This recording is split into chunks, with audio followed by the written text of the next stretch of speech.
दोस्तों हम बिल्कुल असुरक्षित हो चुके हैं, क्योंकि जो भी सुरक्षा बांध था उसको क्रॉस कर चुके हैं।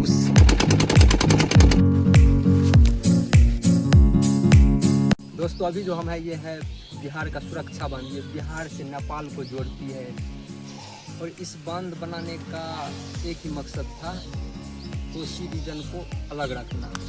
और 1954 के कोसी एग्रीमेंट में नेपाल गवर्नमेंट और इंडिया के गवर्नमेंट ने एग्रीमेंट किया था, फिर ये बांध बना था। आप देख सकते हैं यहाँ से नेपाल करीब 100 किलोमीटर है और इधर आप देख सकते हैं, इधर वो सारा कोसी जोन है जिसके अंदर करीब 550 गांव पड़ते हैं और 13 डिस्ट्रिक्ट। तो आज के वीडियो स्पेशल होने वाले हैं, क्योंकि हम खुद जाने वाले हैं कोसी रीजन के उन सारे गांव में और फिर वहां पे देखते हैं वहां के लोग कैसे रहते हैं। फिलहाल अभी नदी में पानी आ चुका है, तो चलिए चलते हैं। और ये बांध डैमेज भी हो चुकी है। आप देख रहे हैं आगे ट्रक आ रही है, ये नेपाल से ही आ रही है। अब सोचिए यहाँ पे कैसे ट्रक क्रॉस करेगी, किस तरह से डैमेज है। ये था सुरक्षा बांध और इधर से यहाँ से वेस्ट की डायरेक्शन में चलना स्टार्ट किए और आगे नाव आएगी और गांव सब आएगी। देखते हैं कितना गांव पड़ता है। दोस्तों ये जो सुरक्षा बांध है 1954 से अभी तक में 8 बार टूट चुकी है। एक बार 1963 में, फिर 1968 में, फिर 1991 में, फिर 2008 में। 2008 वाला बहुत ज़्यादा नुकसान हुआ था लोगों का। तकरीबन 1-1.5 लाख के आसपास लोग फ्लड में अपने जीवन से सदा के लिए हाथ धो चुके थे। दोस्तों हम बिल्कुल असुरक्षित हो चुके हैं, क्योंकि जो भी सुरक्षा बांध था उसको क्रॉस कर चुके हैं, उससे 1 किलोमीटर दूर आ चुके हैं। ये सब पूरा कोसी रीजन है। अभी गांव आना तो बाकी है, 2-3 नदी क्रॉस करके जाना पड़ेगा। आगे चलते हैं, नाव है। और आप यहाँ से कुछ आप देख पा रहे हैं, वही ब्रिज है। अभी उसका काम वहाँ तक हो चुका है। एक्चुअली दोस्तों नाव भी मिल गई। नाव इस साइड ही था, नहीं तो घंटों इंतज़ार करना पड़ता। लेकिन ये नाव नहीं जाएगी क्योंकि इस नाव में तेल ख़त्म है। और आप वहाँ पे जो देख रहे हैं वो नाव आ रही है, उस नाव से जाएंगे।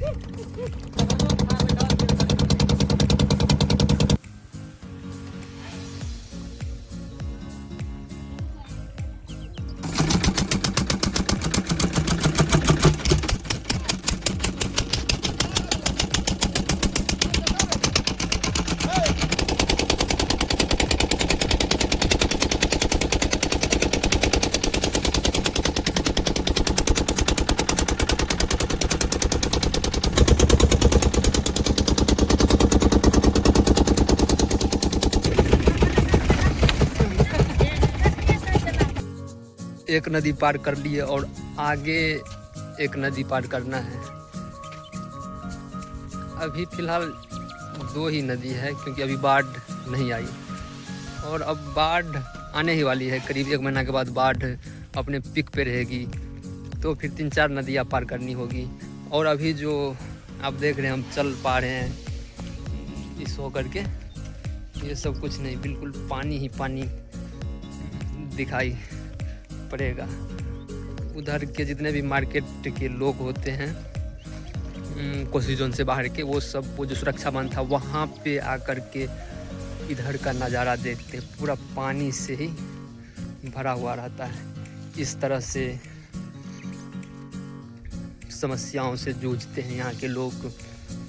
यहाँ तक कि इन लोगों के पास आसपास कोई विद्यालय भी नहीं है यहाँ के बच्चों को पढ़ने के लिए। यहाँ तक कि कोई स्वास्थ्य सेवा केंद्र या फिर मार्केट, यहाँ तक कि कोई भी सुविधा नहीं है। जो कुछ भी लेना होता है इस कोसी जोन के लोगों को, वो 2-3 नदियाँ पार करके मार्केट जाते हैं अपने डिस्ट्रिक्ट में। फिर वहाँ से सामान लेने आ जाते हैं। यानी सीधा सीधा समझिए, कोई छोटा से छोटा सामान भी अगर लेना होगा इधर के लोगों को, मान के चलिए सब्जी ही लेना होगा 1 kg या कुछ भी छोटा सामान, तो उसको पूरे भर दिन का समय लगेगा। क्योंकि सुबह ही वो चलेंगे तो 2 नदियाँ पार करेंगे, और वो भी ट्रेन की तरह। यहाँ की नदियों में कोई नाव पे टाइमिंग नहीं रहता है कि 6 से 7 खुलना है या 8 से 9 खुलना है। जब लोग आ जाए तब नाव खोल देते हैं, या तो आप 2 घंटा वेट करिए या फिर आधा घंटा में ही चले जाइए। तो इस तरह से छोटा सामान लेने के लिए भी लोगों को हर दिन का समय लगता है। अपना मार्केट जाना पड़ता है उधर, फिर वहाँ से शाम तक घर लौटते हैं। अब सोचिए विकास क्या हो रही है हमारे देश में। ये कोई छोटा इशू नहीं है, बहुत बड़ा इशू है यहाँ के लोगों के लिए। क्योंकि गवर्नमेंट की नज़रें यहाँ तक पड़ती ही नहीं है, और पड़ेगी भी क्यों, और वो देखना भी क्यों चाहेंगे इधर के लोगों को। और दोस्तों, ये कोई 1 वर्ष की बात नहीं है, प्रत्येक वर्ष ऐसे ही भीषण बाढ़ आती है, लाखों लोगों की जानें जाती है, संपत्तियाँ डैमेज होती है, लेकिन सरकार इस पे कोई बड़ा एक्शन ले भी नहीं पाते हैं। क्योंकि इसके लिए कोई बहुत बड़ा एक्शन उठाना होगा, क्योंकि ये कोई छोटी मोटी बात नहीं है। न्यूज़ वाले भी आते हैं, अपना दिखा के RTA बढ़वा लेते हैं, चले जाते हैं, और गवर्नमेंट भी यहाँ के लोगों को चूड़ा चीनी बांट के कहानी ख़त्म। प्रत्येक वर्ष यही चलते आ रहा है, और यहाँ के लोगों को भी कोई उम्मीद नहीं है। बस ये सोच के चलते हैं कि ऐसा ही होता है और होता रहेगा। मेरी राय में दोस्तों, इसका परफेक्ट सल्यूशन है, लेकिन उसके लिए कोई दूसरा वीडियो बनाना होगा, एक बड़ा सा वीडियो। क्योंकि आप अदर कंट्रीज़ में भी देखिए, बड़ी बड़ी नदियाँ हैं, बाढ़ें आती है, फिर भी वहाँ किस तरह से डैम बना के नदियों को एक स्पेसिफिक डायरेक्शन में दे दिया जाता है, जिससे उस एरिया के लोग भी सुरक्षित रहते हैं। तो फिर ये नदियाँ कौन बड़ी बात है, इसको भी वैसा किया जा सकता है।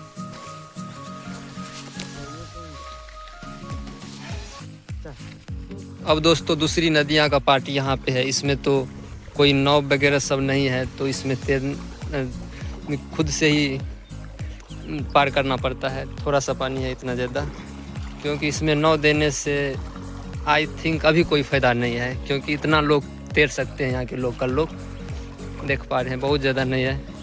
इधर भी कुछ ग्रामीण भाई लोग आ रहे हैं, बस इतना है। क्या नाम है आपका? सुजीत नाम है। आपका घर इधर है? मेरा घर इधर है। बाढ़ आता है तो कहाँ जाते हैं? बाढ़ आते हैं तो हम लोग इतना मतलब अति हो जाते हैं, तो बांध पर जाना पड़ता है। विशेष बाढ़ आ जाता है, सुरक्षा बांध पे? सुरक्षा बांध पर जाना पड़ता है। अच्छा, कैसे पता चलता है कि अब बाढ़ आने वाली है भीषण? मतलब न्यूज जरूर पढ़ते हैं, मतलब पानी को उतना देखते हैं, रफ्तार बढ़ते जा रहा है, तो अच्छा, उतना नदी में पानी का रफ्तार देख के पता कर लेते हैं कि पता कर लेते हैं बाढ़ आने वाली है भयंकर। हाँ। अच्छा, लोग सब चले जाते हैं सुरक्षा बांध पे, लेकिन यहाँ पे जो लोगों का जो माल सब है, जो भी गाय भैंस और इतना वो सब भी दबा लेता है, सब कुछ को नदी पार करा लेते हैं। नदी के पार करवा लेता है नाव के द्वारा। अच्छा, उसके बाद अथी सब तो फसल सब तो बर्बाद हो जाता होगा? ये सब बर्बाद हो जाता है, मतलब जैसे हुआ धान, ये सब बर्बाद हो जाता है। अच्छा, धान सब बर्बाद हो जाता है। आपका गांव इधर, आप इधर है ना? आप पढ़ाई करते हैं? हाँ, पढ़ाई कर रहे हैं। किस क्लास में?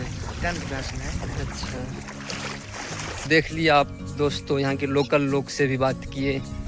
यहाँ के लोग जब भीषण बाढ़ आने लगती है तो अपनी सारी संपत्तियाँ, मवेशी, गाय भैंस, खुद अपने बच्चों को लेकर चले जाते हैं किसी ऊंचे स्थान पे, सुरक्षित जगह पे। फिर जब महीना 2 महीना बाद बाढ़ ख़त्म होती है तब फिर आते हैं। तब तक उसका फसल, घर द्वार, आंगन सब कुछ बर्बाद हो चुका रहता है, क्योंकि सभी आदमी के कच्चा ही घर है। किसी के पास पक्का तो है ना, अब पक्का बना भी नहीं सकते हैं, क्योंकि प्रत्येक वर्ष बाढ़ आती है तो उससे नुकसान है। तो कच्चा घर ही बनाते हैं लोग, जैसे टीन का यूज करते हैं, बेम्बो का, इस तरह का। आगे हम आपको दिखाते हैं बस। तो आप देख सकते हैं यहाँ गांव के लोग का घर किस तरह से रहता है। बिल्कुल बेम्बो और ग्रास का, और ऊपर में टीना यूज कर लेते हैं, क्योंकि ये सब इसलिए यूज करते हैं क्योंकि प्रत्येक वर्ष बनाना पड़ता है। और यहाँ की यातायात की, ट्रेवल की व्यवस्था देख रहे हैं, बैलगाड़ी देख पा रहे हैं। ये 1990 की याद दिलाती है हमें। कौन सा फिल्म था, नदिया का पार। अब आपको कुछ जंगली जानवर दिखाते हैं।